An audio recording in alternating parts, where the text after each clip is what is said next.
Good evening. I am Nemani Ndelembetiki of the Fiji Sun. Welcome to Fiji's only TV editorial show. This week on My Say, I will talk about hate politics and racist talk. Let's cut the race talk. I mean, this is the kind of talk that stokes emotions, breeds intolerance, and incites people to hate others. The sad reality is that only a minority are engaged in this insidious campaign. It reared its ugly head again this week when they peddled the rumor that the Attorney General and now acting Prime Minister was arrested and detained at the military barracks. We all know that it was a big lie, started by people who thrive in an environment of conflict and instability. It also demonstrated a sick mind manifested in their hatred of Mr. Syed Qayyum. They are racists, bigots, and a bunch of losers who were on that gravy train of a dark past.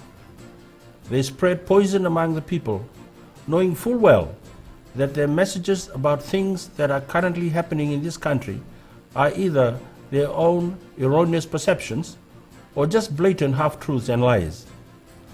They desperately want to bring down the winning combination of Prime Minister Voreqe Bainimarama and Mr. Syed Qayyum. It has become a personal crusade and a dangerous obsession to some. They belong to the elite of a bygone era who no longer can accept that the nation's wealth, which used to benefit a few, has now been spread around to benefit the poor, the needy, and the vulnerable. Equality, which once existed as a mere word, is now being translated into reality. It has replaced the elitist mentality and given people more hope for a better future.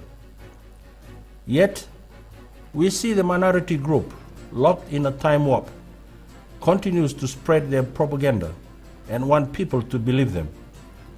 They apply the race card instead of a merit-based approach in their outlook about life. An offshore media commentator criticized my analysis on the reshuffle in the military hierarchy after the resignation of Moses Sitiko Itonga as commander. He asked the question why Deputy Commander Brigadier General Muhammad Aziz, an Indo-Fijian, was not appointed commander. It's obvious that the commentator does not understand how the military operates. All appointments are based on merit, not on race, taking into account considerations that will contribute to overall performance and integrity of the Republic of Fiji military forces.